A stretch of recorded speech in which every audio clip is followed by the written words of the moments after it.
Good morning to all of you. जैसा कि आप लोग को पता है कि अभी ऑप्टिक्स हम लोग का चल रहा है और ऑप्टिक्स में रे ऑप्टिक्स चल रहा है। बहुत सारे लेक्चर्स रे ऑप्टिक्स का हो चुका है और मेन पार्ट जो है रे ऑप्टिक्स का रिफ्रैक्शन, वो रिफ्रैक्शन ही चल रहा है और डिस्पर्सन भी चल रहा है। और हम लोग लेंस को और प्रिज्म के बारे में कंप्लीट आइडिया ले चुके हैं, कंप्लीट स्टडी कर चुके हैं। अब इस पर बेस्ड आज का क्लास में नॉमरिकल्स होगा। जो नॉमरिकल का टाइप होगा, एक एक नॉमरिकल 100 नॉमरिकल्स पर भारी पड़ेगा, उस टाइप का नॉमरिकल सेट किए हैं। ठीक है, तो अभी पहले प्रिज्म पर बेस्ड नॉमरिकल्स आपको बताएंगे, उसके लिए कुछ ध्यान में रखना है आपको। अभी होगा आपका नॉमेरिकल बेस्ड अपॉन प्रिज्म, प्रिज्म पर आधारित नॉमरिकल। इसके लिए आपको वर्किंग रूल बता देते हैं। वर्किंग रूल कैसे बनाएंगे? पहली बात,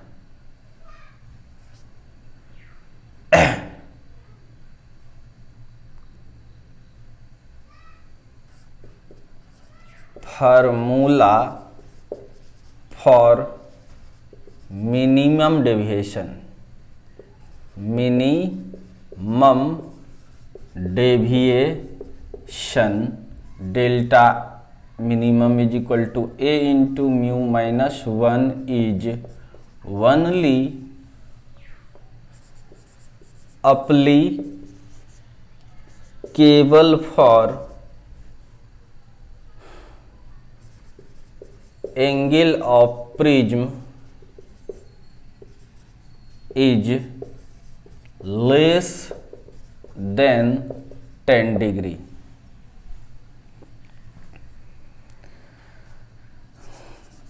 न्यूनतम विचलन वाले सूत्र delta m is equal to A into mu minus 1 केवल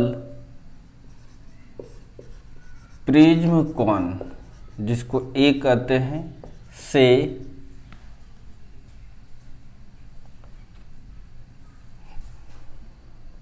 10 डिग्री से कम के लिए लागू होता है।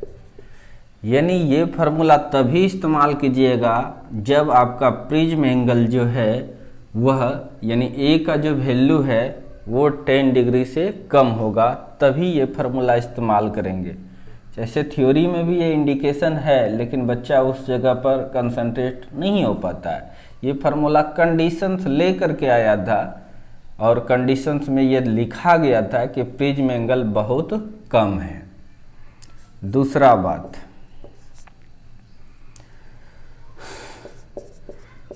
Prism formula mu is equal to sine delta M plus A by 2 by sine A by 2 is only applicable for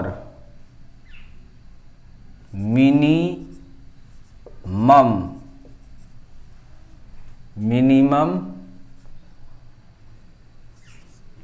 deviation and prism angle is greater than 10 degree.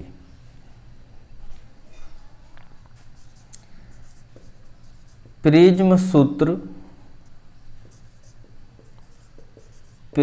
सूत्र mu is equal to sine delta M plus A by 2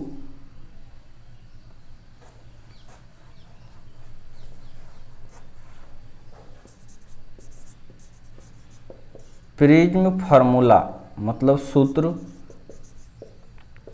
mu is equal to sine delta M plus A by 2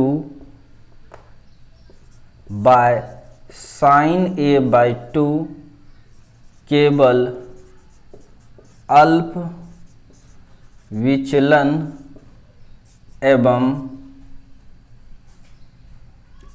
prism कोण 10 degree से अधिक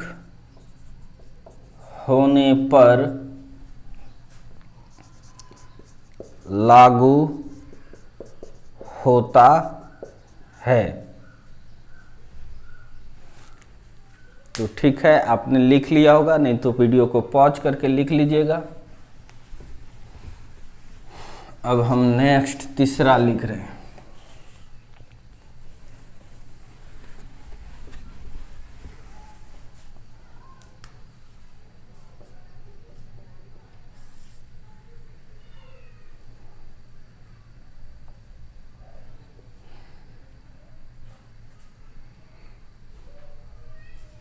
If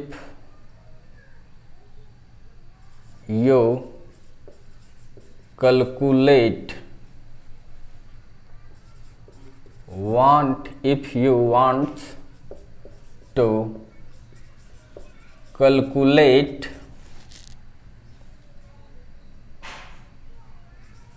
deviation angle of prism, then you have no any formula. So you applying the basic concept and solving it. अगर आप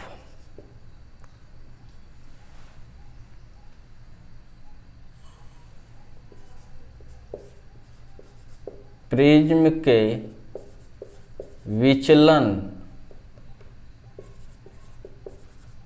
कोण ज्ञात करना है, minimum विचलन नहीं, विचलन कोण ज्ञात करना है, तो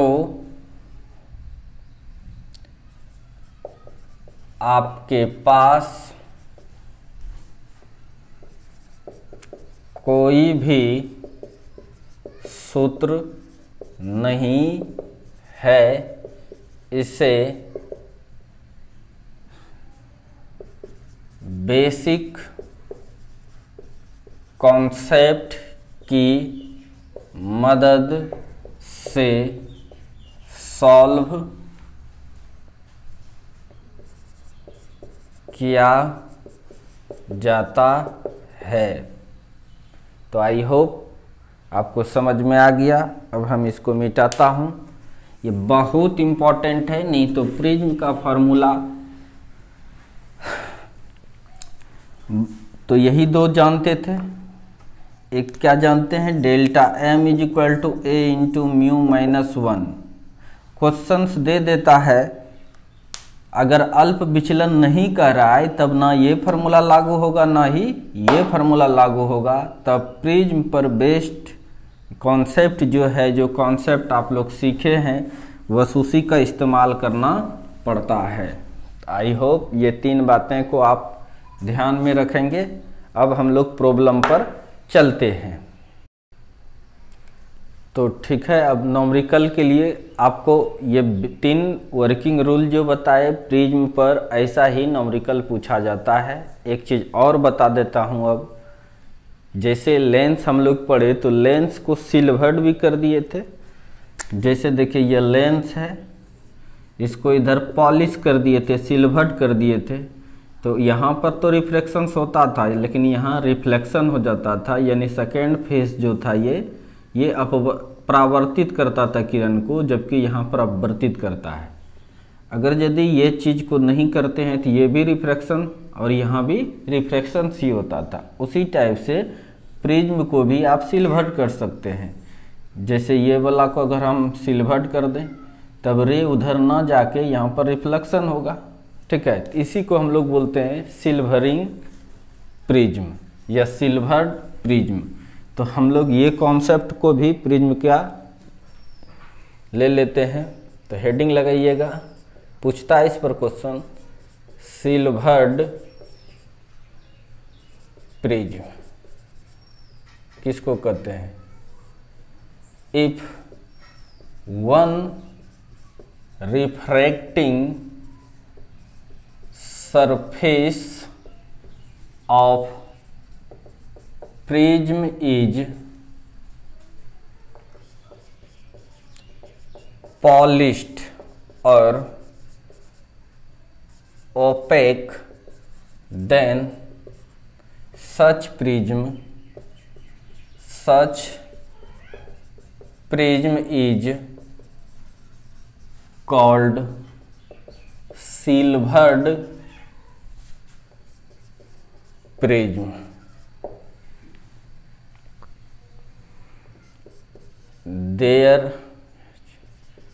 There are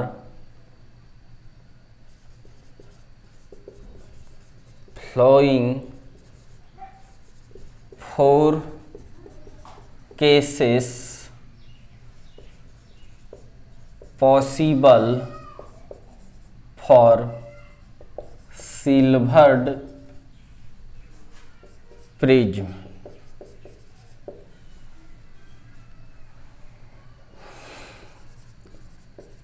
कलयीकृत प्रिज्म, यदि किसी प्रिज्म का एक अपवर्ती सतह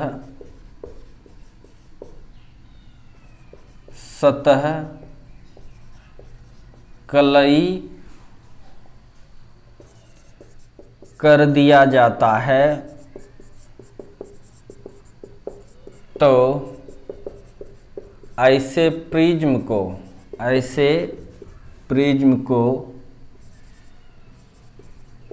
कलयीकृत प्रिज्म कहते हैं।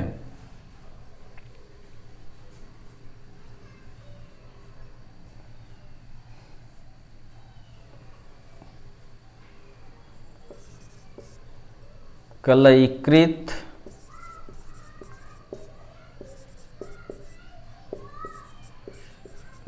प्रिज्म के 4 संभव स्थिति को निम्न लिखित चित्र में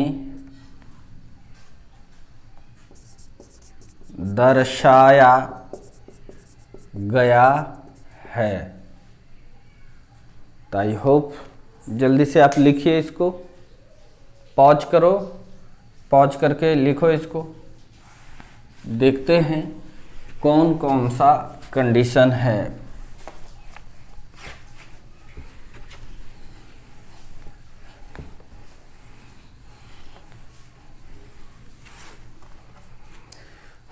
तो देखिए, केस फर्स्ट, ये प्रिज्म है, ये प्रिज्म एंगल आपको पता ही है। बच्चों, अगर कोई लाइट गया, वाइट लाइट नहीं दे रहे हैं, मोनोक्रोमेटिक लाइट है, एक वर्णीय प्रकाश है, ये 7 रंग में नहीं टूटता है, तो इसको जाना चाहिए था किधर?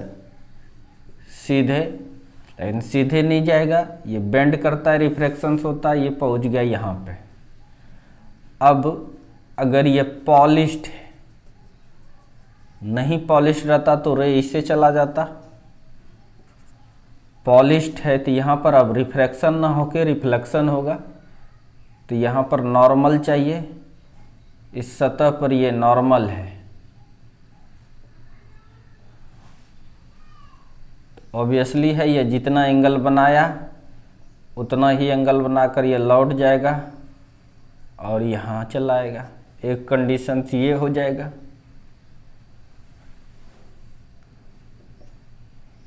यानी व्हेन रिफ्लेक्टेड रे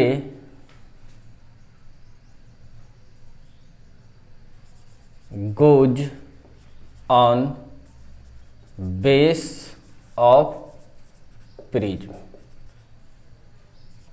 जब परावर्तित किरण प्रिज्म के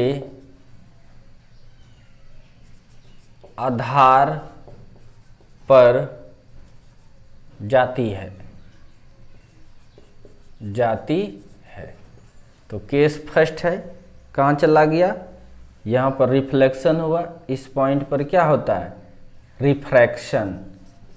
रिफ्रैक्शन मतलब अपवर्तन, जबकि यहाँ पर क्या हुआ, रिफ्लेक्शन मतलब क्या, परावर्तन। चूंकि यह मिरर की तरह व्यवहार करने लगा, एक तो यह पॉसिबल है। अब दूसरा हम इधर बनाते हैं, केस 2। देखिए केस 2 के लिए ये प्रिज्म है, एक को कर दिए पॉलिश्ड यानी कलईकृत प्रिज्म हो गया। कोई रे आया, इसको जाना एकदम सीधे चाहिए था, लेकिन यहाँ पर रिफ्रैक्शंस के कारण ये यहाँ आया। अब इस जगह पर अगर नॉर्मल खींचेंगे हम, जितना एंगल बनाया उतने ही एंगल बनाकर ये चला गया, उतना ही एंगल बनाकर ये लौट गया, ये नॉर्मल है। अब देखिए इस बार क्या हुआ, अब यहाँ पर फिर ये इस तरह से आ जाएगा। आपको पता है कि यहाँ भी रिफ्रैक्शंस होगा, ये अलग मीडियम है और ये अलग मीडियम है। तो ये सब हम मान के चल रहे हैं कि आपको पता है, क्यों, हमने काफ़ी क्लास इस पर लिया है। तो इस पॉइंट पर कोई पूछेगा तो क्या हो रहा है, रिफ्रैक्शन हो रहा है, रिफ्रैक्शन अपवर्तन। यहाँ पर क्या हुआ, चूँकि यह मिरर है इसीलिए रिफ्लेक्शन हो रहा है, मतलब होता है परावर्तन, और रिफ्रैक्शन का मतलब अपवर्तन। तो यहाँ पर फिर से क्या हुआ, अपवर्तन मतलब रिफ्रैक्शन। यानी ये क्या हुआ, प्रिज्म से बाहर निकल गया, नहीं, यानी इसके लिए when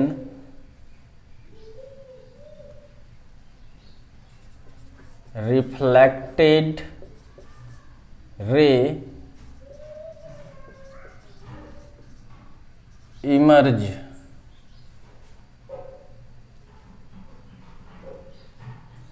जब परावर्ती किरण बाहर निकल जाता है, यानी इस बार क्या हुआ, निकल गया, तो अच्छी बात है। सेकंड केस देख लिए आप। अब थर्ड केस को देखते हैं, केस थर्ड। देखिए ऐसा भी हो सकता है कि ये प्रिज्म है, अच्छी बात है, ये एक प्रिज्म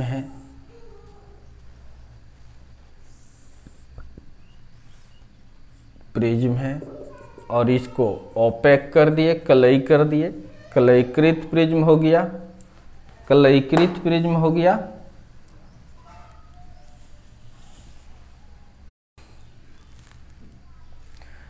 तो ये कलईकृत है। इस बार देखिए क्या होगा, सपोज डेट कोई रे गया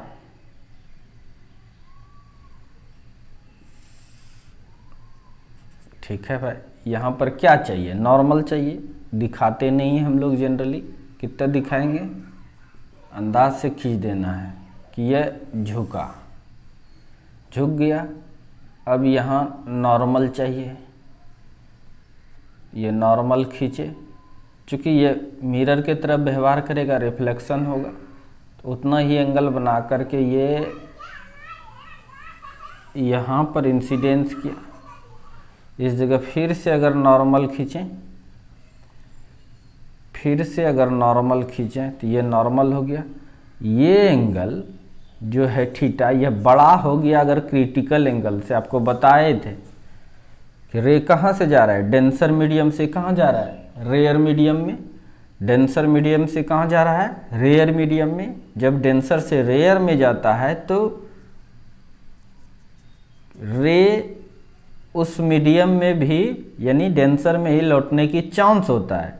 जब एंगल ऑफ इंसिडेंस यानी ये जो थीटा है यह बड़ा हो जाएगा, किससे, क्रिटिकल एंगल से। सपोज डैट यह बड़ा हो गया और तब यह रिफ्लेक्ट ना होकर फिर उसी मीडियम में आ जाता है। ये सारा कॉन्सेप्ट आपको पता है। तब यहाँ से गया, इस जगह पर फिर से एक बार हुआ रिफ्रैक्शन, मतलब अपवर्तन, और यहाँ पर हुआ रिफ्लेक्शन, मतलब परावर्तन, परावर्तन। और यहाँ पर हो गया टोटल इंटरनल रिफ्लेक्शन। समझ में आ रहा है कि नहीं। एक तो क्या देखे थे कि यहीं से लौटकर सीधे बेस पे टकरा गया। एक ऐसा भी होगा कि एक बार रिफ्रैक्शन हुआ, फिर मिरर के तरह ये व्यवहार करेगा और फिर से रे को रिफ्लेक्ट किया और फिर जिस फेस से एंट्री मारा था उसी फेस पर आया, और फिर यहाँ टोटल इंटरनल रिफ्लेक्शन होने की भी चांसेस होती है और फिर यह बेस में जाके टकरा जाता है। ऐसा भी हो सकता है। Case fourth,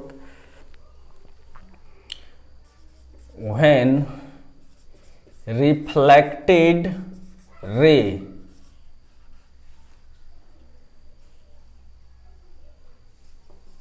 incidents at incidence face of prism at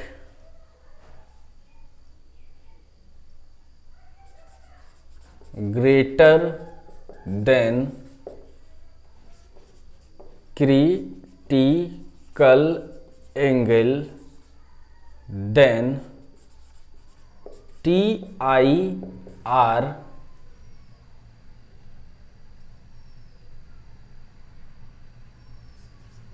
produce and ray again reflected and goes on base। इसका हिंदी में उस साइड लिख देता हूँ, इसको मिटाता हूँ।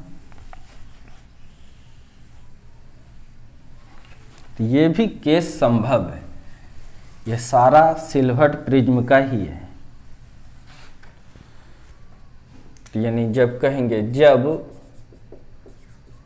परावर्ती किरण परावर्तित होकर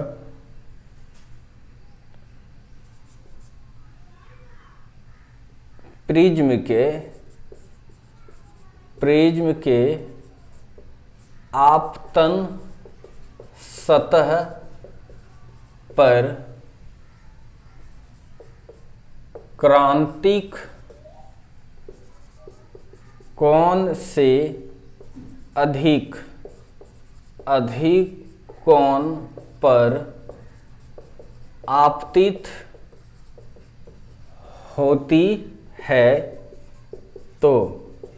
होती है तो पूर्ण आंतरिक परावर्तन, जिसको कहते हैं TIR, के कारण पुनः परावर्तित होकर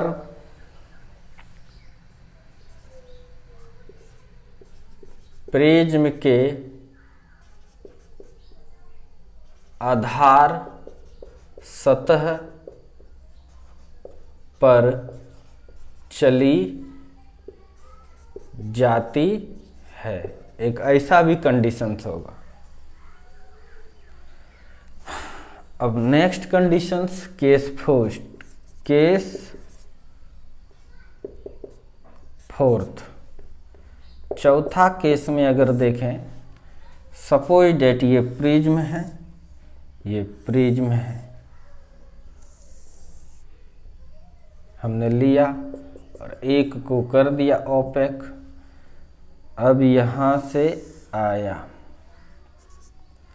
और ये सीधा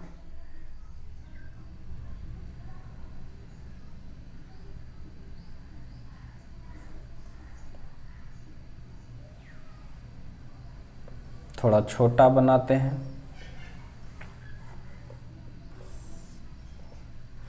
ये प्रिज्म है, ये प्रिज्म एंगल हो गया।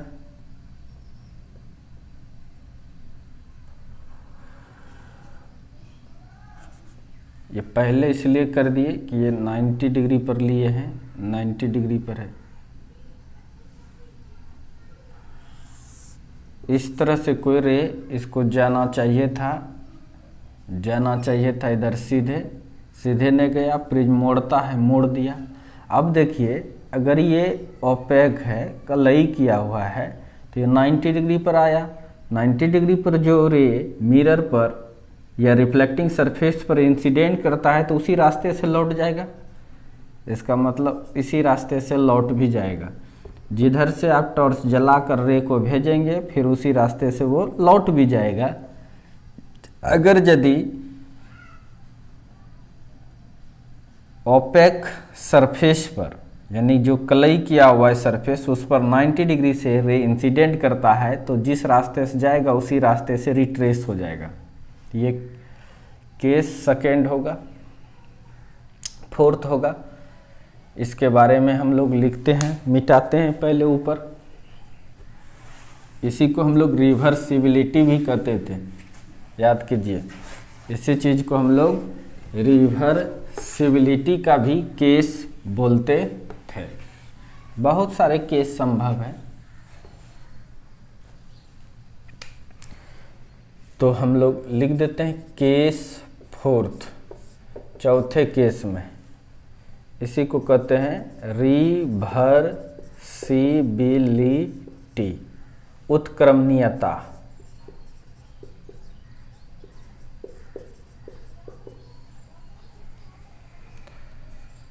When reflected ray retrace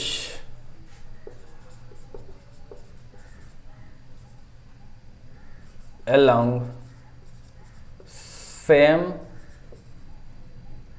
path,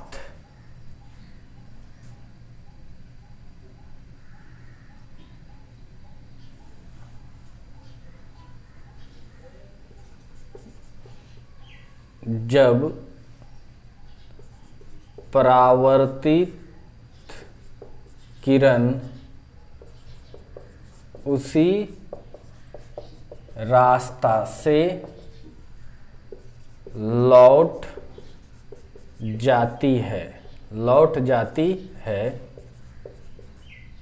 इसे उत्क्रमणीयता भी कहा जाता है। तो ये चार केस पॉसिबल है प्रिज्म से। अगर आप प्रिज्म को ओपेक कर देते हैं एक सतह से, तो ये 4 केस है, आपको अब कहीं कोई दिक्कत नहीं होगा। चलिए, बहुत अच्छी बात है, इस चारों केस को आप नोट कर लें। अब पॉलिश्ड प्रिज्म यानी सिल्वर प्रिज्म पर बेस्ड एक न्यूमेरिकल्स आपको दिए हैं। करा if a ray enters at an angle 2a in polished prism and retrace its path, then find the refractive index of prism if a is prism angle. Question ये करा, यदि कलयीकृत prism में 2a कोण पर किरण आपतित होती है एवं पुनः उसी रास्ते से लौट जाती है, तो प्रिज्म का अपवर्तनांक, जिसको म्यू बोलते हैं हम लोग, ज्ञात करें, जहां ए प्रिज्म कोण है। ए क्या है आपका? प्रिज्म कोण है, और आपको म्यू निकालना है।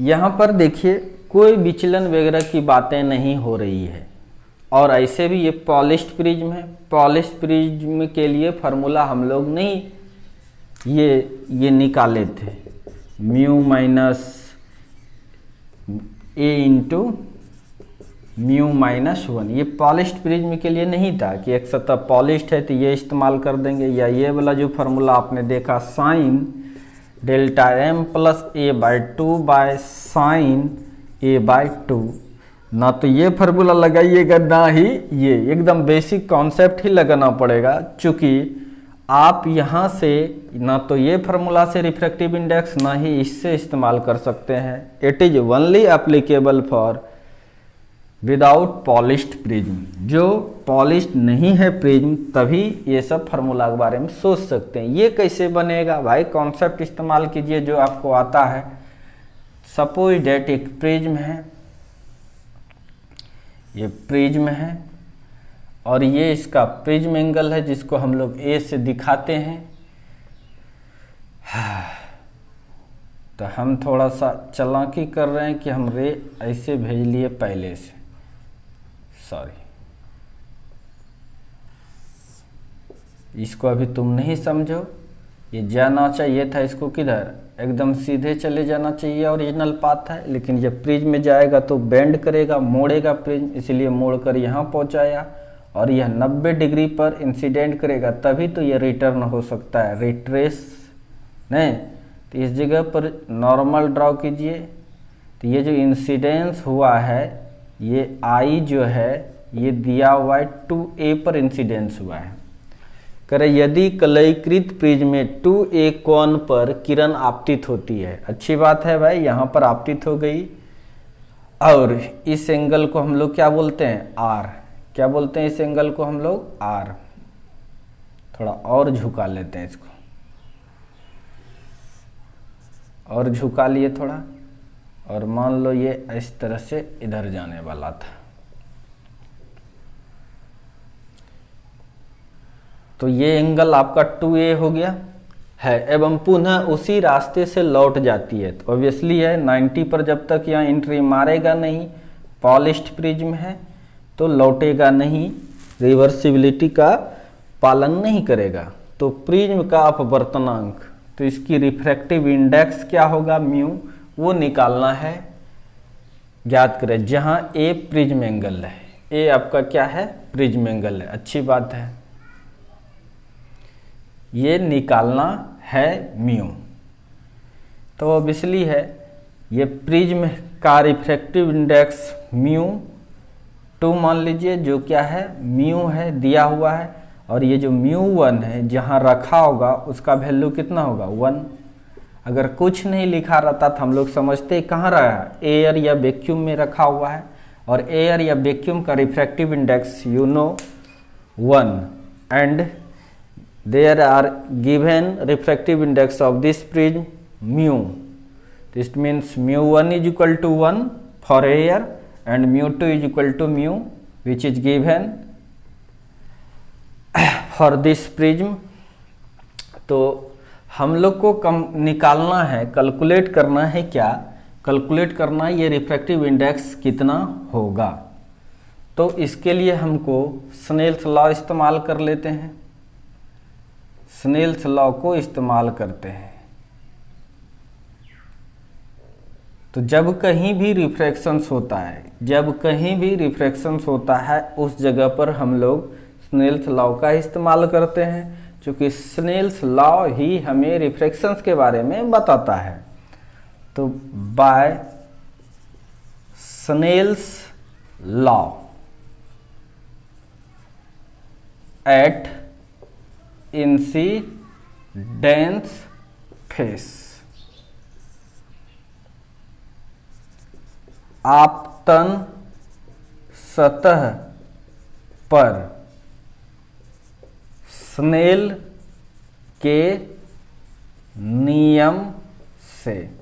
स्नेल जी क्या कहे हैं, बच्चा रट लेता है sine I by sine R is equal to μ2 by μ1, लेकिन आपको बताए थे स्नेल्स लॉ को हम लोग वो फार्मूला नहीं भी जानते हैं तो फिर भी इस्तेमाल करते हैं। पहले का जिस मीडियम में का एंगल लेंगे उसी का रिफ्रैक्टिव इंडेक्स, यानी μ1 sine I is equal to μ2 इसका, और एंगल इसका लेंगे साइन आर। यही चीज को लोग लिखता है, देखिए साइन आर है तो इधर आ जाएगा sine I by sine R, आएगा कि नहीं, μ2 इधर चला जाएगा μ2 बाय μ1, यानी sine I by sine R is equal to μ2 by μ1। इसी चीज को आप ऐसे भी लिख सकते हैं, साइन आई बाय इधर से आ गया ये, तो sine R is equal to μ2 by μ1। कहीं कोई दिक्कत नहीं, जो ये याद रखा है, लेकिन ये कन्फ्यूजन वाला चीज है, आसान है ये, और आपको हम इसी तरह बताए भी हैं, बट बोथ आर सेम। अब देखते हैं इसका रिफ्रैक्टिव इंडेक्स, तो दिया हुआ है 1, और इधर क्या हो जाएगा साइन आई, साइन आई का भी वैल्यू दिया हुआ है 2a, कितना है 2a, और μ2 है म्यू और साइन आर, अच्छी बात है।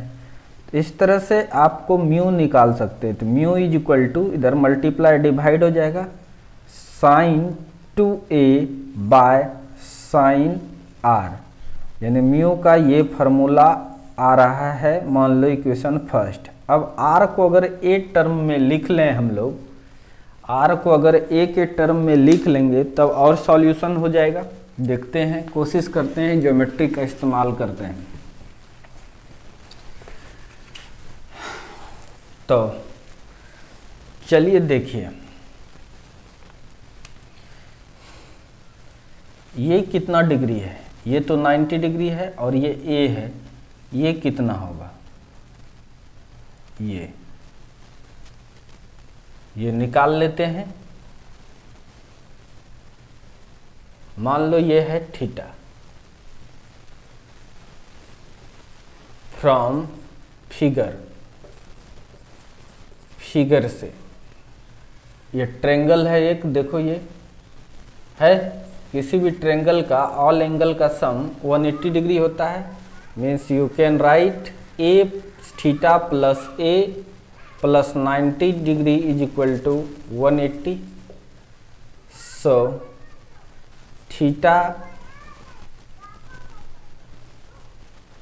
Plus A is equal to 180 minus 90, इसलिए थीटा इज इक्वल टू, ये घट जाएगा तो 90 हो जाएगा, ये प्लस है तो माइनस, यानी आपके पास निकल गया ये थीटा जो है, ये थीटा जो है ये निकल चुका है आपका 90 minus A.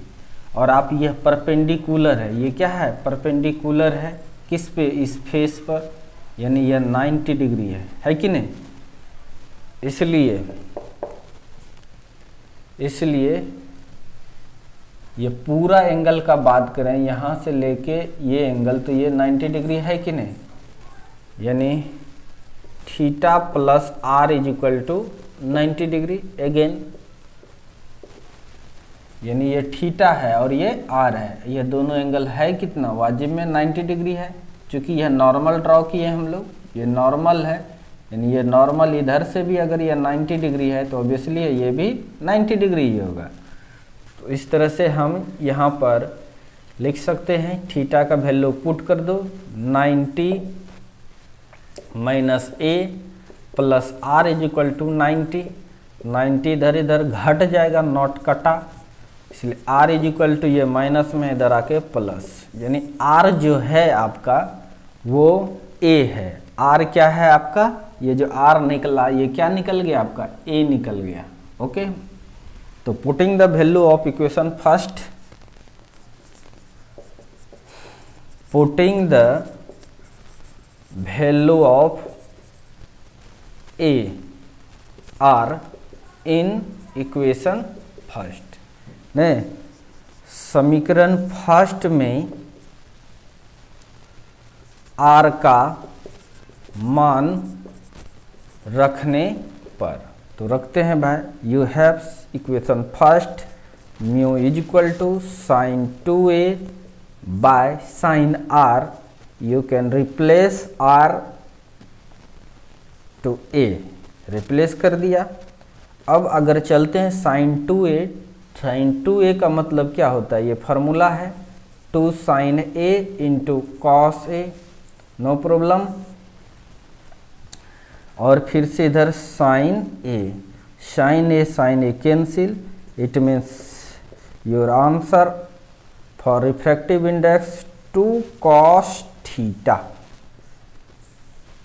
2 cos theta not 2a। अब ये एक फार्मूला ही बन गया, जब कभी भी रिट्रेस की बातें कर रहा है तो एक दे देगा अगर प्रिज्म एंगल 60 डिग्री है, अगर प्रिज्म एंगल 60 डिग्री है तो 60 पुट करेंगे और आपका आंसर आएगा म्यू। अगर प्रिज्म एंगल 80 डिग्री है, 90 डिग्री है, जो भी होगा वो प्रिज्म एंगल यहाँ पुट करते जाएंगे और उसका रिफ्रैक्टिव इंडेक्स निकलते चला जाएगा। यानी रिफ्रैक्टिव इंडेक्स प्रिज्म का पता करने के लिए ज़्यादा कुछ ना चाहिए, क्या चाहिए, प्रिज्म एंगल चाहिए। क्या चाहिए, प्रिज्म एंगल चाहिए। तो इस तरह से इसके हेल्प से, प्रिंसिपल ऑफ रिवर्सिबिलिटी ही है ये, इसके हेल्प से हम लोग प्रिज्म के मटेरियल का रिफ्रैक्टिव इंडेक्स को भी पता कर सकते हैं और बड़ा आसान है। कहीं ना कहीं से जो तो जले आएंगे ही, कहीं ना कहीं से, यानी यहाँ से जलाना, टॉर्च को स्टार्ट करेंगे, जलाते जलाते जलाते जलाते यहाँ तक आएंगे, तो कहीं ना कहीं ऐसा होगा कि रे जाएगा और उसी से आ जाएगा। जिस जगह पर जाएगा उस जगह पर हम बाहर से एंगल मेजर कर सकते हैं ए, और फिर प्रिज्म एंगल आपको पता ही है, तो आप यहाँ पुट कीजिएगा और रिफ्रैक्टिव इंडेक्स निकल जाएगा। तो सो मच इम्पॉर्टेंट, तो फटाक से इसको नोट कीजिए और फिर आगे बढ़ते हैं। ये रहा आपका फिर से न्यू क्वेश्चंस, और ये सबसे हलवा क्वेश्चंस है, बहुत आसान है, बेस्ड ऑन फार्मूला। कर a prism of prism angle 6 degree produce minimum deviation 3 degree, then find the refractive index of material of prism. यानी कह रहा है कोई 6 डिग्री के प्रिज्म कोण वाले प्रिज्म कोण वाले प्रिज्म 3 डिग्री का न्यूनतम विचलन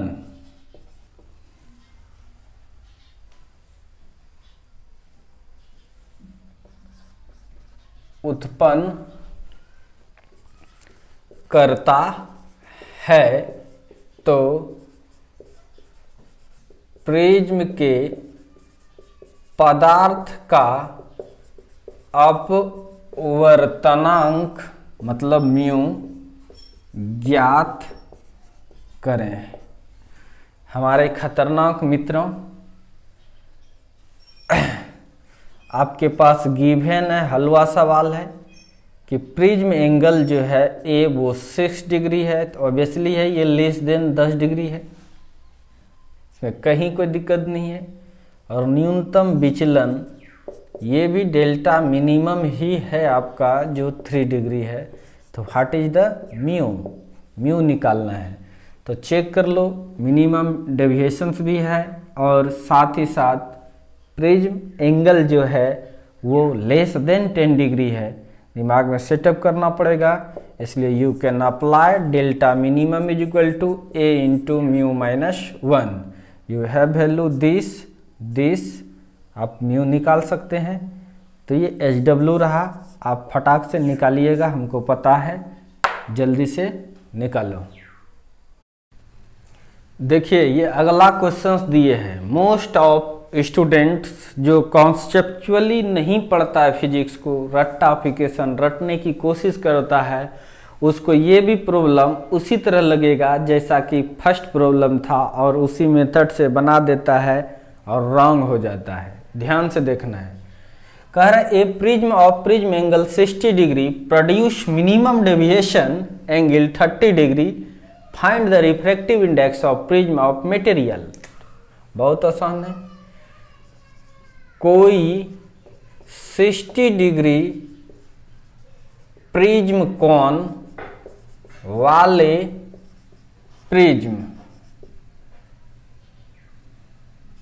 30 डिग्री का न्यूनतम विचलन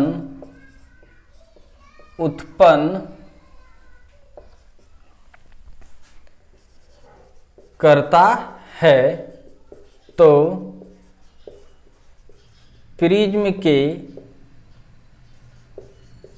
पदार्थ का अपवर्तनांक मतलब म्यू ज्ञात करें। जो रटता है, याद नहीं, रटता है, जो केवल रटता है। याद रखना अलग चीज है। सीख लिए कोई भी चीज, उसको अगर यदि आप दिमाग में सेट किए हैं तो वो याद किए हैं, जानते बुझते कुछ नहीं है और आप रट लिए हैं, तो उसी को बोलता है रट्टा। दोनों स्टूडेंट्स का मरण होता है, वो सक्सेस नहीं करता है। जो बिना समझे रटता है उसका भी जो रटने में एनर्जी लगा बिल्कुल बर्बाद हो जाता है, वो भी बर्बाद ही है। और वैसा स्टूडेंट जो पूरा समझ लेता है और याद कुछ नहीं रखता है, वो भी सक्सेस नहीं करता है। सक्सेस केवल वही स्टूडेंट्स करता है जो समझता है एक एक चीज को और याद भी रखता है, वही स्टूडेंट सक्सेस करता है। अदरवाइज कोई सक्सेस नहीं करता है। इसलिए सक्सेस की परसेंटेज बहुत कम है। कुछ कुछ स्टूडेंट जो तेज है उसको लगता है हम तो सब समझ गए, याद ही न रखे तो फिर बेकार हो जाएगा। कुछ स्टूडेंट समझना नहीं चाहता है, दिमाग लगाना नहीं चाहता है, सोचता है याद कर लें, रट भी लोगे तो बेकार ही हो जाएगा। नहीं, इसलिए समझो भी और उसको याद भी रखो। समझना बहुत मायने रखता है। आर्ट्स और साइंस में यही अंतर है। आर्ट्स का स्टूडेंट्स को भी पढ़ना पड़ता है, याद तो उसको रखना ही पड़ता है, लेकिन वो चीज़ों को खुद से समझ लेता है, पढ़ता है बुक और खुद से समझ लेता है। बट साइंस में क्या है, तुम्हें समझाने वाला चाहिए तब तुम समझोगे, लेकिन याद तो आपको रखना ही पड़ेगा। कोई भी पढ़ाई, चाहे आर्ट्स लो या साइंस लो, याद तो रखना ही पड़ता है। बिना याद रखे आपका काम चलेगा नहीं। यही होता है, आर्ट्स सब्जेक्ट को खुद से भी समझ सकता है और साइंस को खुद से समझ नहीं सकता है। वहाँ पर एक टीचर का बहुत ज़्यादा इम्पोर्टेंट होता है। तो समझाना यह मेरी ड्यूटी है और हमें पता है कि हम अपने ईमानदारी के साथ बेस्ट कंटेंट देते हुए, ये नहीं कि हलवा हल्का हल्का बता के आपको खुश रख रहा हूँ, बेस्ट कंटेंट देते हुए और बहुत ही बेहतर ढंग से समझाने की कोशिश करते हैं जो बच्चे पढ़ने वाले हैं। जो पढ़ने वाले नहीं हैं तो वो कहाँ से समझेंगे, उसको क्या चाहिए, हलवा हलवा यानी माइंड का उसका ऑपरेशन करे कोई टीचर, तो वैसे टीचर उसको चाहिए। तो ध्यान से देखिए, कोई 60 डिग्री प्रिज्म कोण वाले प्रिज्म 30 डिग्री का न्यूनतम विचलन उत्पन्न करता है, तो प्रिज्म के पदार्थ का अपवर्तनांक निकालना है। फिर से देखिए, आपके पास गिवन है प्रिज्म एंगल दिया हुआ है 60 डिग्री है और डेविएशन मिनिमम ही हो रहा है और वो 30 डिग्री है। तो आपको कैलकुलेट करना है बच्चों mu. What is the mu? हमारे प्यारे बच्चों, ये म्यू, ये जो फार्मूला आप delta M is equal to लगाए थे, mu A into mu minus 1 लगेगा? वर्किंग रूल को देखो, बिल्कुल नहीं लगेगा। या थ्योरी को देखो, बिल्कुल नहीं लगेगा। ये एंगल 10 डिग्री से भी कम होना चाहिए ए, तब इस फार्मूले का इस्तेमाल कर सकते हैं, अदरवाइज इसको इस्तेमाल नहीं करेंगे। इसीलिए तो ऐसा पूछता है। बोर्ड में जो पहला बताए वही लेवल है बोर्ड का, लेकिन यही नीट में क्वेश्चन पूछ दिया उसी तरह से, और बच्चा गलती ही करता है। जो कॉन्सेप्चुअली नहीं पढ़ता है वो यही फार्मूला लगाता है और इस फार्मूले से बना दिया, और आंसर जो आएगा वो बिल्कुल गलत होगा। काहे? ये फार्मूला इस्तेमाल ही नहीं कर सकते हैं। ये वाला फार्मूला जब ए का वैल्यू लेस देन 10 डिग्री होगा तभी निकाल सकते हैं इस फार्मूले की मदद से, लेकिन here A is equal to 60 degree, so इस फार्मूले को आप इस्तेमाल नहीं कर सकते हैं। तो इसको बनाएंगे by prism formula. Prism formula, prism formula से बनाएंगे तो आपके पास है म्यू इज इक्वल टू, क्या है? Mu is equal to sine delta M plus A by 2 into sine A by 2। तो इससे बनाइएगा तो निकल जाएगा। क्या सर, वो जो बनाए थे पहले वाला उसमें भी ये फार्मूला लगा सकते हैं? हाँ, ये किसी कंडीशन का मोहताज नहीं है, ये केवल मोहताज है मिनिमम डेविएशंस का। समझ में आ रहा है कि नहीं? तो यानी इस फार्मूले का इस्तेमाल करके फर्स्ट वाला भी बना सकते हैं, ठीक है, और लेकिन इसका फर्स्ट वाले का इस्तेमाल करके इसको नहीं बना सकते हैं। तो यू हैव सारे वैल्यू पता है, डेल्टा एम पता है, ए पता है, ठीक है। On solving you get answer mu is equal to something. तो HW है, बनाएंगे। मेरे बनाने से कुछ नहीं होगा, जब तक आप प्रैक्टिस करोगे नहीं तो आपको आएगा नहीं। आई होप आप इसको बना ही लीजिएगा, आप समझदार हैं। चलिए अब ये नेक्स्ट क्वेश्चन है। साधारण बच्चे इसको भी वही समझेंगे। पहला वाला जो बताए थे वो बोर्ड में उसी पर क्वेश्चन पूछता है जनरली। बिहार बोर्ड का बात कर रहा हूं मैं। और दूसरा जो बताया उसी टाइप का वो नीट लेवल का क्वेश्चन था। नीट में फंसाने के लिए उस तरह से पूछ देता है, और ये एकदम जेई के लिए है, इसलिए इसमें भारी कॉन्सेप्ट छुपा हुआ है। तो देखिए क्वेश्चंस क्या कर रहा है, कह रहा है a prism of prism angle 60 degree and refractive index of material of prism is √2 if ray incident on it at 45 degree then find the angle of deviations. अब हिंदी में समझना है इसको। कोई 60 डिग्री के प्रिज्म कोण वाले प्रिज्म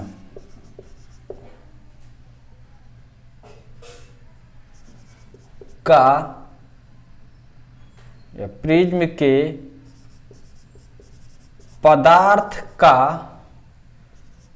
अपवर्तनांक √2 है, √2 है। अगर 45 डिग्री के कोण पर किरण आपतित होती है, आपतित होती है, आपतित होती है तो विचलन कोण ज्ञात करें। ध्यान से देखिए, यहां डेविएशंस की बात हो रही है और विचलन की, न्यूनतम विचलन की बातें नहीं हो रही है, इसलिए इसके लिए आपको कोई भी फॉर्मूला मालूम नहीं है। हर जगह मिनिमम डेविएशंस की बातें हुआ था और उसी के टर्म में फार्मूला है, इसलिए भूल से मत भी सोचना है कि फार्मूला बेस्ड क्वेश्चन चाहिए। और जेई क्वेश्चन तो उसी टाइप का है, क्वेश्चन तो उसी टाइप से है। साधारण बच्चे गलती करेंगे, ए का वैल्यू 60 डिग्री और म्यू का वैल्यू दे दिया √2। आप फटाक से बच्चा सोचेगा क्या, हम जानते हैं विचलन ही तो निकालना है, विचलन कौन निकालना है, तो डेल्टा बराबर वो लिख देगा a इंटू म्यू -1। क्या इतना हलवा, ये भी दिया हुआ, ये निकालना है, ए पता है तुमको और ये भी पता है, ऐसे बना देंगे तो गलत है ना होगा। इस तरह से अगर यदि आप बना दोगे तो गलत हो जाएगा। इस तरह से अगर आप बना देते हैं तो गलत ही हो जाएगा। ये मिनिमम डेविएशंस का फॉर्मूला था, नॉट फॉर डेविएशंस। बहुत सारे टीचर कंफ्यूज रहते हैं इसमें, तो उसका स्टूडेंट भी कंफ्यूज ही होगा, इसलिए आपको मैं समझा दिया है कि मिनिमम डेविएशंस कब इस्तेमाल होगा और कब नहीं होगा। वर्किंग रूल भी बताए हैं, साथ ही साथ थ्योरी में भी समझाए हैं। इस चीज़ को आप ऐसे नहीं बना सकते हैं, बनाने का प्रयास करोगे तो बिल्कुल गलत हो जाएगा। ठीक है, इसको बेसिक कॉन्सेप्ट से ही बनाना पड़ेगा। तो चलते हैं, हम लोग इस्तेमाल करते हैं अपने कॉन्सेप्ट को। वो मिनिमम डेविएशन के लिए था और हमारा यहाँ मिनिमम डेविएशन हो नहीं रहा है। मान लो ये एक प्रिज्म है और इसका ये प्रिज्म एंगल है और ये प्रिज्म एंगल दिया हुआ है आपको, ये 60 डिग्री है। कितना है? 60 डिग्री है। और इसकी रिफ्रैक्टिव इंडेक्स और ये μ1 नहीं कुछ है, तो इसका मतलब एयर में रखा है। और ये μ2 जो है ये म्यू है, म्यू का वैल्यू आपको दे दिया है √2 है। कितना है? √2 है। सपोज डैट कोई भी रे आया, अच्छी बात है, इसको जाना चाहिए था किधर? एकदम सीधे। अगर कोई इसे रोकने वाला नहीं रहता तो सीधे ही जाता, लेकिन खासियत है ये रेयर से जब डेंसर में जाता है तो ये नॉर्मल की ओर झुक जाता है। इट इज़ अ नॉर्मल, इसलिए थोड़ा झुक गया, झुक करके ये यहाँ आया। अच्छी बात है। तो ये एंगल को हम लोग आई कहते हैं, इंसिडेंट एंगल, इसको कहते हैं आर प्रिज्म में, रिफ्रैक्टेड एंगल। अब इस जगह पर रे किधर जाएगा? तो यहाँ पर अगेन आपको चाहिए नॉर्मल। क्या चाहिए आपको? Normal. It is the normal. यह जाना चाहिए तो एकदम सीधे, सीधे नहीं जाएगा, फिर यह डेंसर से रेयर में जाएगा, इसलिए इस बार नॉर्मल से दूर भागेगा। यह सब जानते हो आप लोग, आपको लोग को पता है कि यह रे इस तरह से इधर चला जाएगा। तो देखिए ये जाना चाहिए था इसको इधर, लेकिन चला गया इधर, यानी यह विचलित हो गया, विचलित हो गया अपने मार्ग से। अपने मार्ग से आए थे भागलपुर आप पढ़ने के लिए और आप डांसर बनने लगे, यानी आप अपने मार्ग से विचलित हो गए। उसी टाइप से यह, इसको जाना चाहिए था इधर, लेकिन यह विचलित हो गया। ये कौन विचलन पैदा किया? यही पैदा किया है प्रिज्म ने। और ये पूछ रहा है कि कितने से विचलन हुआ, ये कितना विचलन हुआ, यानी ये डेल्टा पूछ रहा है। मिनिमम डेविएशंस की बातें नहीं हो रहा है। तो इसको हम लोग आई डैश कहते हैं और ये जो एंगल है इसको क्या बोलते हैं? R dash. ये सब बातें हम लोग को आ रहा है पहले से। तो आपको निकालना है ये कितना होगा। ध्यान से देखिए, हाँ, निकालना है आपको ये कितना होगा। मान लीजिए कि ये है आपका θ1 और इसको मान लिए θ2। इसको क्या मान लिए हम लोग? θ2। आपको पता है इट इज ए ट्रेंगल, एक ट्रेंगल है ये, और ट्रेंगल के दोनों कोनों का योग, ध्यान से देखिए, किसी भी ट्रेंगल के दो कोण का योग तीसरे के बराबर, ये दो the sum of two interior angle of any triangle is equal to exterior angle. किसी भी त्रिभुज के दो अंतः कोणों का योग बाहरी कोण के बराबर होता है फ्रॉम ज्योमेट्री। तो इस तरह से भी तुम लेट कर सकते हो या इस तरह से भी कर सकते हैं। ध्यान से देखिए विचलन कब कब हुआ हमारे प्यारे बच्चों। पहले तो इसी जगह पर थोड़ा सा ये जाना था, इधर इधर ना जाके मुड़ गया, इसको मान लो ये डेल्टा 1 विचलन हुआ। अब देखिए फिर इसको जाना चाहिए था किधर, इधर, इधर ना जाके ये मुड़ गया, इसको बोल दो डेल्टा 2। यानी एक बार यहाँ विचलन हुआ और एक बार यहाँ हुआ। समझ में आ रहा है कि नहीं? तो टोटल विचलन कितना हो गया, डेल्टा। ऐसे भी समझो कि एक बार इतना डेविएट कर गया, दूसरे बार इतना, तो टोटल कितना होगा, डेल्टा। डेल्टा बराबर क्या लिखिएगा, पर माइंड भी लोड ले लिया कि डेल्टा 1 प्लस डेल्टा 2, बट यहाँ ज्योमेट्री भी तुम्हें बता देगा। ध्यान देना, देखो ये पता है जितना एंगल ये उतना ही एंगल ये, जितना एंगल ये उतना एंगल ये। ऐसा ही देखो डमरू बन रहा है कि नहीं, यहाँ पे देखिए, देखो ये लाइन है, ये वाला लाइन दिखाई दे दिया, फिर ये क्रॉस मारा है, मार दिया, तो जो एंगल ये है वही एंगल तो ये है। इसका मतलब ये डेल्टा 2 तो ये भी डेल्टा 2। तो आपका डेविएशन एंगल निकालना ही तो है आपको। इसलिए नेट डेविएशन, नेट डेविएशंस की बात करें तो डेल्टा इज इक्वल टू आप लिख सकते हैं डेल्टा 1 प्लस डेल्टा 2। अगर आप डेल्टा 1 और डेल्टा 2 का मान पुट कर दो, इक्वेशन फर्स्ट हो गया। आप निकालिए डेल्टा 1 कितना होगा, डेल्टा 2 कितना होगा, और आप ये निकाल सकते हैं। तो चलिए भाई डेल्टा 2 निकालते हैं।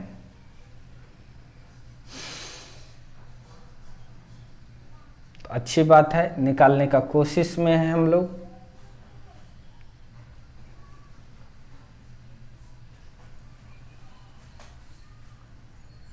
यहाँ तक किसी को कोई दिक्कत नहीं है। अब चलिए, ये एंगल 60 डिग्री है, तो ये कितना होगा, ये कितना होगा, इसको हम लिख सकते हैं। ध्यान से देखिए, पूरा ये पूरा एंगल कितना बना रहा है, ये 90 डिग्री। कितना बना रहा है ये, बोलो जल्दी से, 90 डिग्री। क्योंकि नॉर्मल तो ड्रॉ किए ही है, पूरा 90 है, यानी इसके बीच यहाँ से लेके ये एंगल 90 डिग्री है कि नहीं। 90 में अगर यदि ये आर को माइनस कर दें तो ये एंगल आपका 90 माइनस आर हो जाएगा। कोई दिक्कत? तो समझ में आ गया होगा। उसी टाइप से ये कितना एंगल बना रहा है, ये पूरा 90 डिग्री। ये इस पर लंब है, तो पूरा लंब है 90 डिग्री है। इसमें अगर आर डैश को घटा दूं, आर डैश को घटा दूं, तो ये वाला जो एंगल है, ये वाला, ये एंगल को हम यहाँ लिख रहे हैं। ये एंगल कितना हो जाएगा, 90 माइनस आर डैश। किसी को कोई दिक्कत नहीं होगा। समझ में आ रहा है कि नहीं?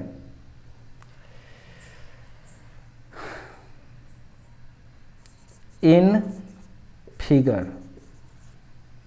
फिगर में अब देखिए, ये ट्रेंगल नाम रख दो, कुछ मान लो, इसको छोड़ो, उतना समझ रहे हो, सवाल बना रहे, नॉट ए थ्योरी। त्रिभुज है ये, त्रिभुज के तीनों कोनों का योग 180 डिग्री होता है। तो यानी आप लिख सकते हैं a plus 90 minus R, 90 minus R plus, इसको क्या लिखेंगे, 90 minus R dash is equal to 180। यहाँ तक किसी कोई दिक्कत नहीं होनी चाहिए। अब इस चीज को हम आगे ऊपर लेके जा रहे हैं। और हम लिखेंगे a प्लस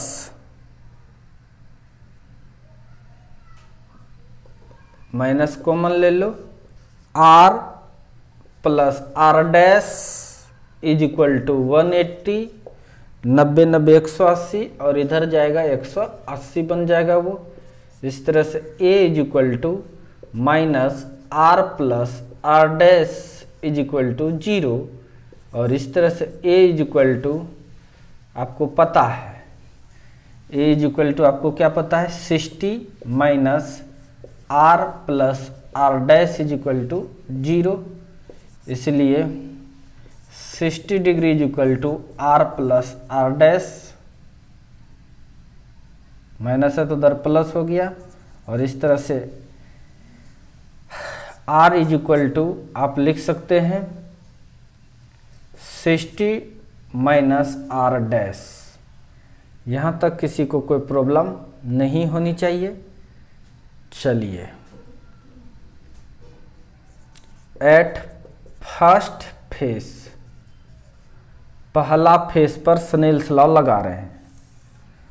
स्नेल्स लॉ, इसका रिफ्रैक्टिव इंडेक्स बाय ये वाला एंगल साइन आई पाई तो दिया नहीं है कि दिया है?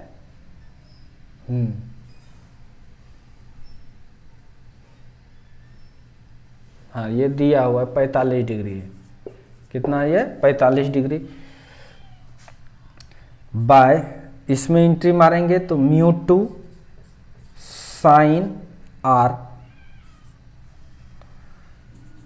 1 साइन 45 डिग्री, म्यू का वैल्यू √2, μ2 का वैल्यू √2 साइन r। अब पता है साइन 45 का value 1/√2 is equal to √2 sine r।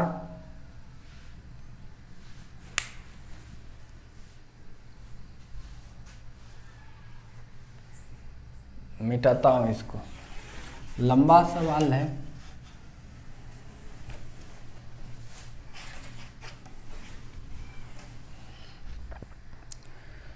अब आगे बढ़ते हैं हम लोग।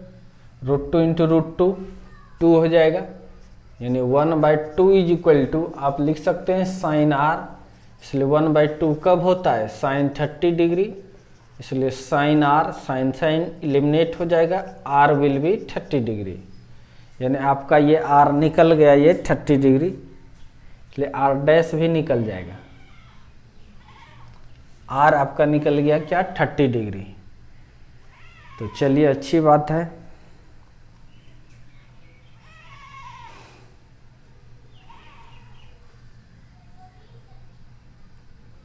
तो ये डेल्टा 2 बराबर 90 माइनस r डैश है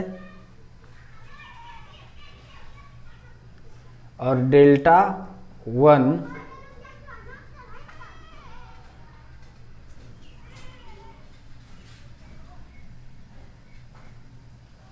तो यहाँ से अगर चलते हैं डेल्टा 1 कितना होगा ये निकालेंगे। डेल्टा 1 कितना होगा ये निकालना चाह रहे हैं हम लोग, और डेल्टा 2 कितना होगा ये निकालना चाह रहे हैं।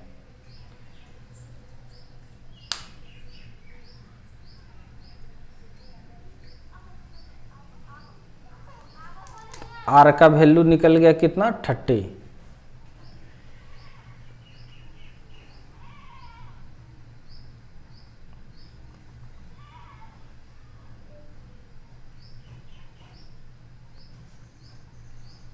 जब ये 30 डिग्री निकल गया, जब ये 30 डिग्री निकल गया, चलिए हम को ये दिया हुआ है, ये कितना है भाई? 60 डिग्री दिया हुआ है और विचलन निकालना है।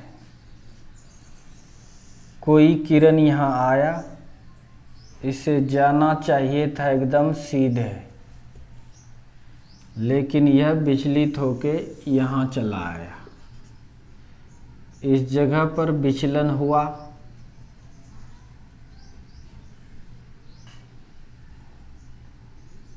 मान के चलिए डेल्टा 1 मान लो इसको। यहाँ पर जो इंसिडेंस हो रहा है ये नॉर्मल ले लो, ये नॉर्मल N1, ये एंगल को I कहते हैं और ये 45 डिग्री दिया हुआ है। तो ये एंगल आपका R हो गया। अब ये किधर जाएगा तो इसके लिए फिर से normal, it is the normal, और ये चला गया इस तरह से। अगर प्रिज्म से बाहर नहीं निकलता तो ये ऐसे सीधे जाता, ऐसे ना जाके थोड़ा झुका और ऐसे चला गया। अगर इसको पीछे की ओर हम मोड़ते हैं, यानी दोबारा यहाँ पर विचलित हुआ डेल्टा 2, ये डेल्टा 2, तो ये भी आपका है डेल्टा 2, कोई दिक्कत नहीं है। और ये आपका आ गया डेल्टा, अच्छी बात है। इसीलिए यही निकालना है आपको। तो डेल्टा इज इक्वल टू लिख सकते हैं डेल्टा 1 प्लस डेल्टा 2। अब delta is equal to delta 1 ये लिखना है पूरा यहाँ से यहाँ तक, पूरा यहाँ से यहाँ तक ये आपका है 45 डिग्री। कितना है ये? 45 डिग्री। तो ऑब्वियसली है ये भी 45 डिग्री है।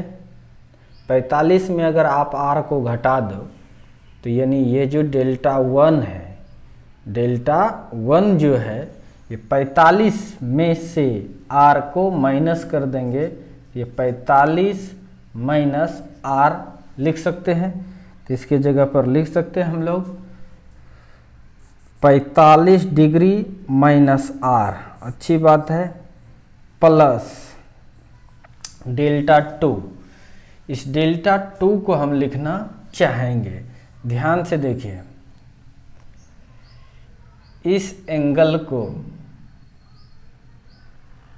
हम लोग बोलते हैं आई, कितना विचलन हुआ, हाँ, ये नॉर्मल से जो एंगल बनाएगा, नॉर्मल से जो एंगल ये बनाता है इसको बोलेंगे आई डैश, और ये जो बनाया इसको क्या बोलते हैं हम लोग? R dash. अब बच्चों ये वाला देखिए और ये वाला देखिए, ये वाला जो है आई डैश, इसका मतलब ये भी आपका है आई डैश। आई डैश में अगर आर डैश को माइनस कर दें तो ये जो एंगल है इतना सा, जो डेल्टा 2 है, उसको लिख सकते हैं I dash minus R dash. यहाँ तक किसी कोई दिक्कत नहीं है। इसका मतलब डेल्टा 2 के जगह पर हम लोग लिख सकते हैं I dash minus R dash, अच्छी बात है। अब तो डेल्टा निकालना है हमको। डेल्टा निकालने के लिए 45, तो 45 प्लस आई डैश, तो आई डैश, उसके बाद माइनस माइनस है तो minus R plus minus R dash, कहीं कोई दिक्कत नहीं है। इसका मतलब है इस डेल्टा को निकालने के लिए 45 plus I dash minus common लो आर प्लस आर डैश होना बहुत ज़रूरी है। यानी इस डेल्टा को अगर निकालना है, आपको इक्वेशन मान लो फर्स्ट कि आपको चाहिए आई डैश किसी तरह निकल जाए, आर किसी तरह निकल जाए और आर डैश निकल जाए, आप आसानी से निकाल लीजिएगा। तो फिगर अगर मिटाऊंगा, बोर्ड छोटा है तो गड़बड़ हो जाएगा, और छोटा फिगर के कारण ही गलती हो रही थी।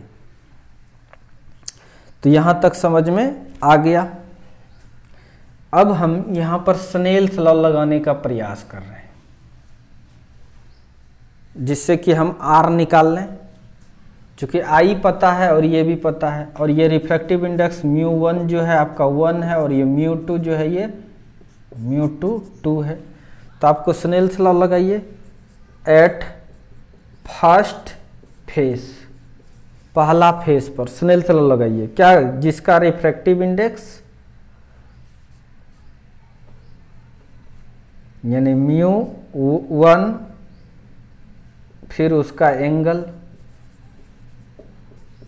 फिर जिसका रिफ्रैक्टिव इंडेक्स μ1 का मान डायरेक्ट हम पुट करते हैं 1 है, और फिर इसका एंगल साइन r। इस तरह से साइन 45 का value 1/√2 is equal to 2 sine r, और इस तरह से 1/2 is equal to sine r। यहाँ तक किसी कोई प्रॉब्लम नहीं होनी चाहिए, तो आप लिख सकते हैं 1/2 जो है वो साइन 30 डिग्री है, और इधर साइन r है, तो साइन साइन एलिमिनेट हो जाएगा, r विल बी 30 डिग्री। यानी एक चीज़ तो हमने निकाल लिया कि r आपका 30 डिग्री है। अब i डैश और r डैश निकालना है। अगर हमको r डैश या i डैश दोनों में से कोई एक पता चल गया, स्नेल्स लॉ से हम निकाल सकते हैं। इस तरह से यहाँ तो हो गया। अब हमको r डैश पता करने की ज़रूरत है। तो चलिए चलते हैं।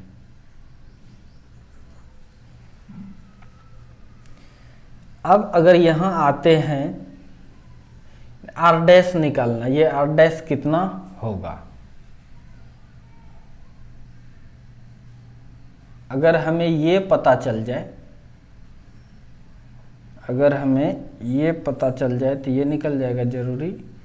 हाँ ध्यान से देखिए, हाँ निकल जाएगा।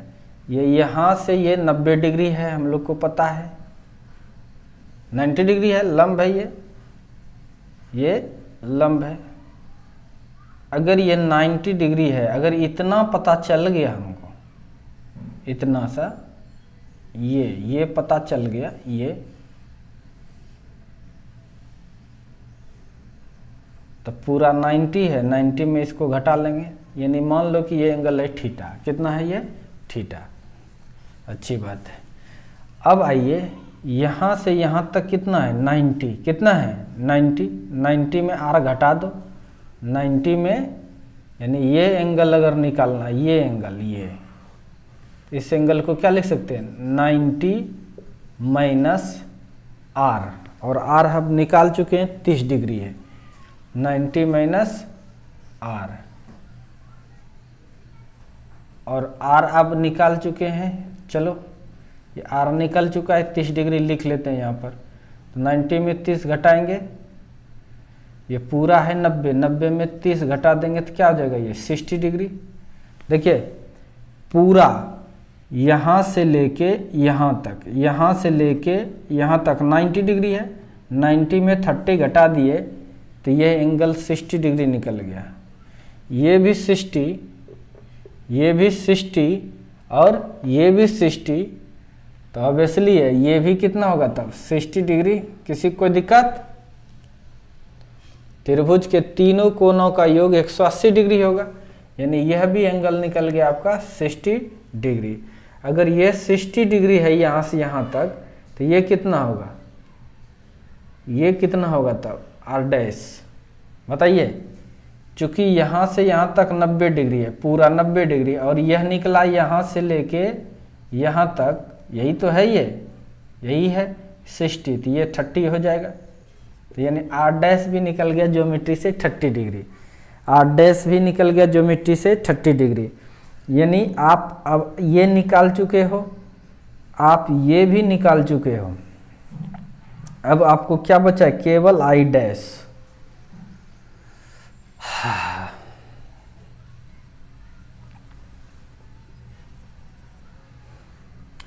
r निकल गया है 30 डिग्री, इसको मान लो कुछ, मान लो at second face. Second face पर आते हैं तो आप लिख सकते हैं theta, theta plus r dash, theta plus r dash is equal to 90 degree. इसलिए r dash is equal to, दिखाई दे रहा है,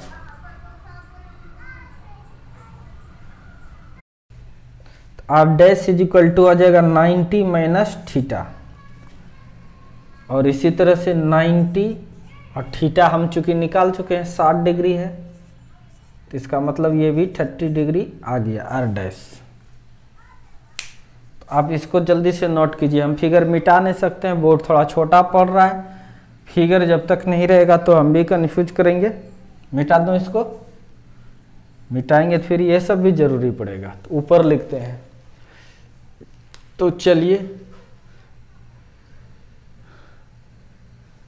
सेकेंड फेज पर ही चलते हैं। नाउ स्नेल्स लॉ लगाइए। यहाँ पे स्नेल का नियम क्या कहता है, जिसका रिफ्रैक्टिव इंडेक्स, इसका रिफ्रैक्टिव इंडेक्स ले लो √2 बाय इसका साइन के साथ एंगल, साइन आर डैश, फिर 1, इसका रिफ्रैक्टिव इंडेक्स चूंकि हवा में है, ये 1 है तो उधर भी 1 ही होगा, साइन आई डैश। नॉर्मल थोड़ा छोटा कर रहे हैं तो इसलिए आगे बढ़ाते हैं। √2 sine R dash, you have R dash 30 degree, 30 degree and sine I dash √2 sine 30 degree का 1/2 is equal to sine I dash. इसलिए इसको कटाएंगे तो √2 बार में कैंसिल हो जाएगा। Sine I dash is equal to 1/√2, इसको इधर लेके चले आए, इसको इधर, इसलिए sine I dash is equal to 1/√2 mean sine 45 degree, sine eliminate and hence sine I dash मतलब only I dash is equal to 45 degree. अब यू हैव वैल्यू, आपके पास मान आ चुका है, सब निकल गया। आई डैश का मान निकल गया 45 डिग्री, आर आपको पता था 30 डिग्री है, यानी देखिए यहाँ एक ये भी निकल गया आर डैश, आर पता चल गया है, और अब एक ये तीसरा निकल गया। तो अब इसलिए है समीकरण फर्स्ट में सबका मान रखने पर, तो हम मिटा दें, इसका मान याद रखना बाबू। आर निकाले हैं कितना 30 डिग्री, और आर डैश भी निकाल लिए हैं कितना है 30 डिग्री, और साथ ही साथ आई डैश भी निकाल चुके हैं 45 डिग्री। ठीक है, अब हम इसको मिटा देंगे।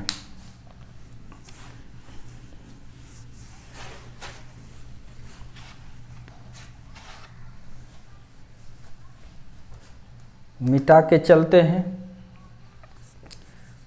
फ्रॉम इक्वेशन फर्स्ट, डेल्टा बराबर, ये भी भूल गए क्या था ये, sine 45 degree minus I,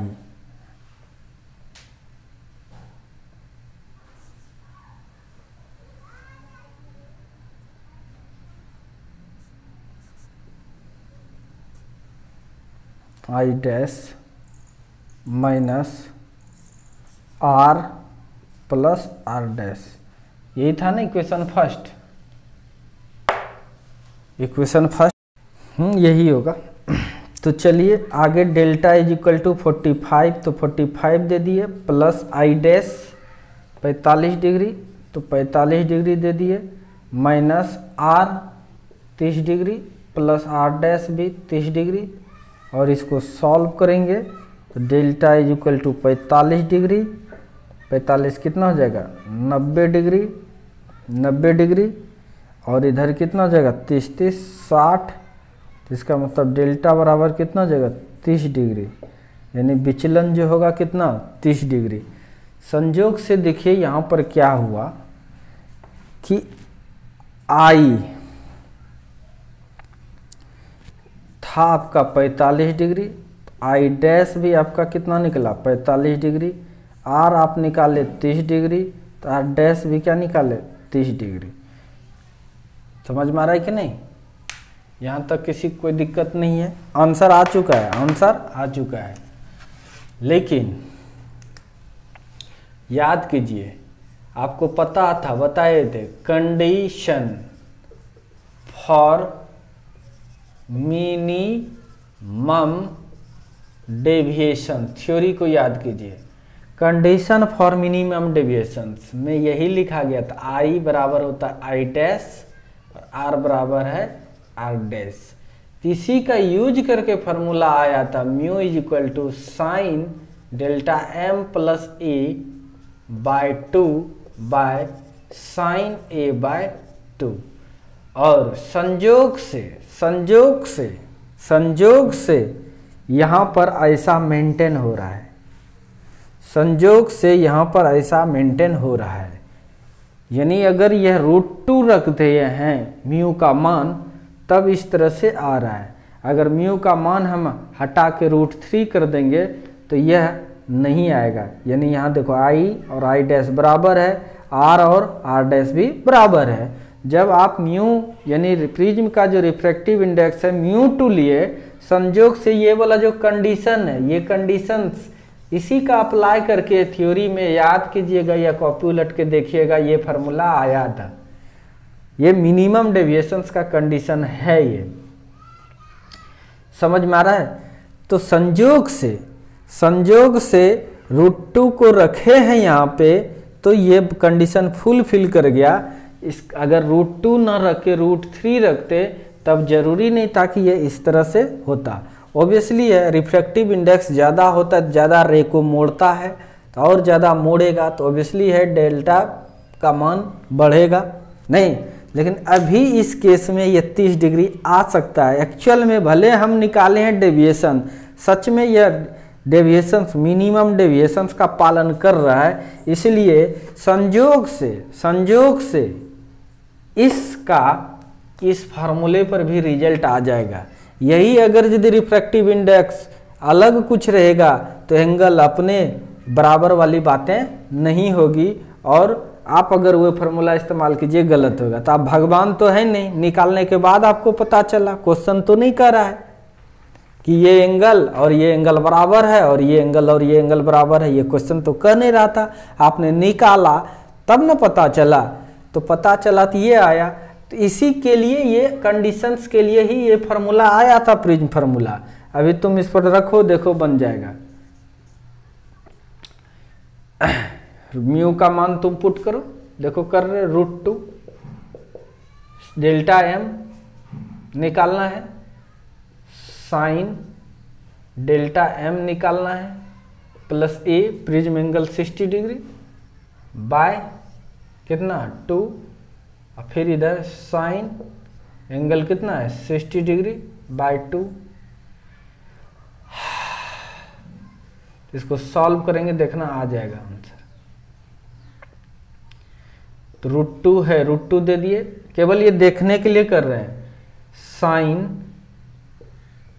sign delta M plus 60 degree by 2, कोई दिक्कत नहीं, और ये कट जाएगा तो 30 डिग्री, यानी साइन 30 का वैल्यू 1/2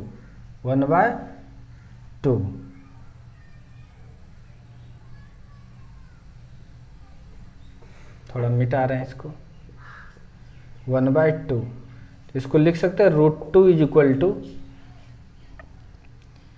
तो 1/2 इधर भाग है तो इधर गुना में चेंज हो जाएगा, 1/2 भाग है तो गुना में चेंज हो जाएगा।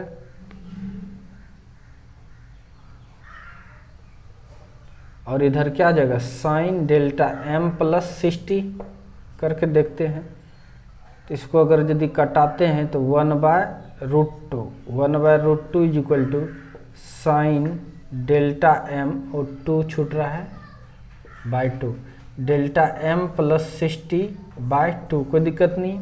इसको अगर यदि लिखें तो हम लिख सकते हैं sine 45 degree is equal to sine delta M plus 60, देखो delta M plus 60 by 2, sine illuminate हो जाएगा, यानी 45 degree is equal to delta M plus 60 by 2, कोना कोनी गुना कर दीजिए, 45 दूना 90 is equal to delta M plus 60, इसलिए 90 ये है 60 is equal to delta M.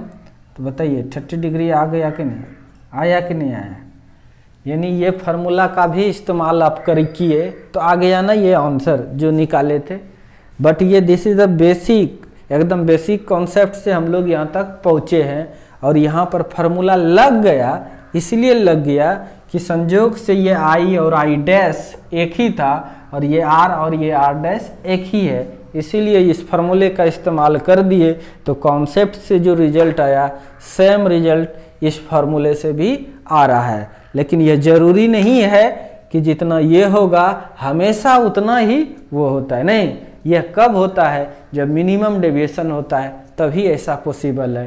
तो ये एक क्वेश्चन नहीं है, ये बहुत सारे क्वेश्चंस का कॉन्सेप्ट क्लियर कर रहा है, इसलिए बहुत इंपॉर्टेंट है, इसको देखना है। एकदम जेई में पूछा है, मैं बार बार नहीं बोलना चाह रहा हूँ, अपना समय वेस्ट नहीं कर रहा हूँ, इसलिए ऐसा पूछा है। जेई वाला क्वेश्चन कुछ ना कुछ जरूर सिखा देता है। साधारण स्टूडेंट तो समझेगा एक ही चीज़ है, लेकिन एक नहीं है। आप इसको नोट कर लें जल्दी से। चलिए अब ये नेक्स्ट क्वेश्चन है, बहुत ही अच्छा क्वेश्चन है, एकदम नीट लेवल का क्वेश्चन है, मजा आ जाएगा। A ray incidence on a equilateral prism at some angle, if ray does not emerge find the maximum angle of incidence. कोई किरण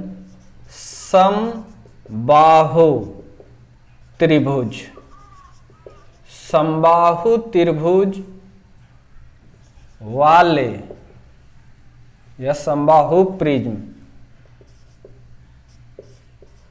प्रिज्म के सतह पर कुछ कोण से आपतित होता है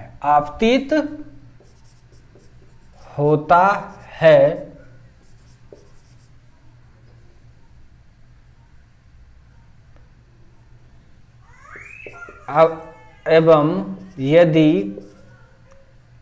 किरण बाहर नहीं निकलता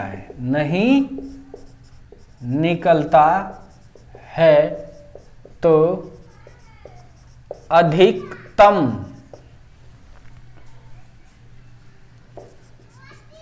आपतन कोण क्या होगी। सवाल में दम है। Mu is equal to 2। देखना एकदम हल्का है, समझ जाओगे। 2-3 कॉन्सेप्ट को केवल मर्ज किया है, मिलाया है। हमारे बच्चों, कोई रे आया मोनोक्रोमेटिक रे, जना सा ये तो सीधा जाता नहीं है, ये विचलित हो गया, फिर कतई निकलता बाहर नहीं है, तो एक मीडियम से दूसरे मीडियम में जाएगा तो निकलेगा बाहर नहीं। ध्यान से देखिए, तो उसके लिए कुछ कंडीशन है। ये एंगल है आई, ये एंगल क्या है आई। तो बताइए, बाहर नहीं निकलना मतलब ऐसे चले जाना रे, इसको कहेंगे नहीं निकला, ऐसे लौट जाना, ऐसे लौट जाना, ऐसे लौट जाना। अगर मान के चलिए ये बाहर नहीं निकलेगा तो उसके लिए क्या होना चाहिए। ये जो एंगल है, ये एंगल जो होगा यह बड़ा होना चाहिए। अगर सपोज डैट ये थीटा जो है ये बड़ा होना चाहिए किससे, क्रिटिकल एंगल से। क्रिटिकल एंगल अगर हो गया, ये सपोज डैट ये क्रिटिकल एंगल हो गया, क्रांतिक कोण, तो एकदम सरफेस को टच करते हुए ये इधर चला जाएगा नहीं, तो ये एंगल कितना होता है तब 90 डिग्री। कोई दिक्कत। तब इस आई का मान कर है निकालने के लिए कि आई का मान क्या होगा, और ये म्यू दे दिया है 2 है। कितना है 2 है। हमारे प्यारे बच्चों, चूंकि जानते हैं आईसी क्रिटिकल एंगल बराबर, छोड़ो फार्मूला नहीं पता है, स्नेल्स लॉ लगा लो, लगाइए स्नेल्स लॉ। क्या जानते हैं, एट सेकेंड फेस पर स्नेल्स लॉ, क्रिटिकल एंगल, इसका रिफ्रैक्टिव इंडेक्स 2 है, 2 sine I C is equal to, इसका लेके चलते हैं 1, ना कुछ तो हवा में है, mu 1 is equal to 1, mu 1 is equal to 1, तो 1 तो ये क्या हो जाएगा, साइन आर का मतलब 90 डिग्री, फटाक से हम लोग यहाँ से कर सकते हैं। तो sine I C is equal to sine 90 का वैल्यू 1/2।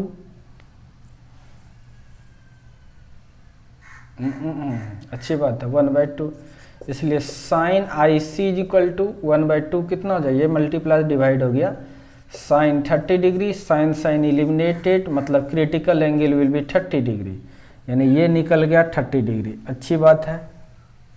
समबाहु त्रिभुज का मतलब तीनों कोण आपस में बराबर होता है और ईच कोण 60 डिग्री होता है। मीन्स आपके पास आपका प्रिज्म कोण दिया हुआ ये 60 डिग्री है। हमारे बच्चों ये निकल गया आपका 30 डिग्री, ये एंगल कितना निकल गया आपका 30 डिग्री, जो कि क्रिटिकल एंगल है। तो ठीक है, अच्छी बात है। और आपको पता है कि ये पूरा यहाँ से यहाँ तक फिर वही ज्योमेट्री लग रहा है, 90 है, 90 में 30 घट जाएगा तो ये एंगल निकल गया आपका कितना 60 डिग्री। कितना निकल गया 60 डिग्री। हमारे प्यारे बच्चों इसको बोलते हैं हम लोग आर। क्या बोलते हैं इसको, आर। निकालना क्या था, आई का मान। तो ये 60 डिग्री है तो ये भी तुम्हारा 60 डिग्री होगा, गारंटी है, क्योंकि त्रिभुज का तीनों कोना का योग 180 डिग्री पूरा ना चाहिए। और आपको पता है कि यहाँ से यहाँ तक ये 90 है और ये 60 है, घटा देंगे तो ये कितना निकला 30 डिग्री। कितना निकल गया 30 डिग्री। तो ऑब्वियसली है अब आप निकाल पाओगे इस तरह से।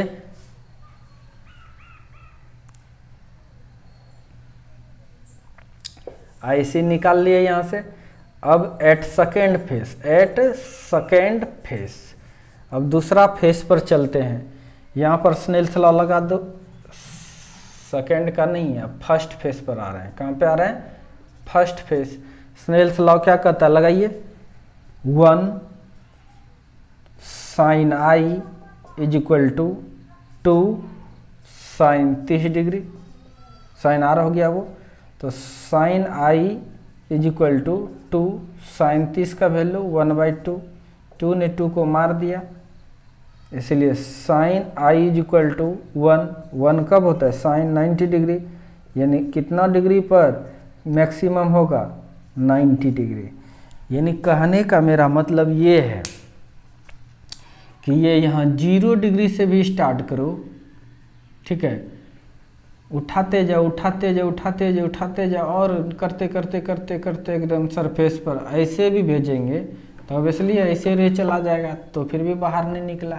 झुकाते जा रहे हैं झुकाते जा रहे हैं और थोड़ा ज़्यादा झुका देंगे तो ऑब्वियसली इधर चलाएगा, क्योंकि यह मान IC से ज़्यादा हो जाएगा तो टोटल इंटरनल रिफ्लेक्शंस हो जाएगा।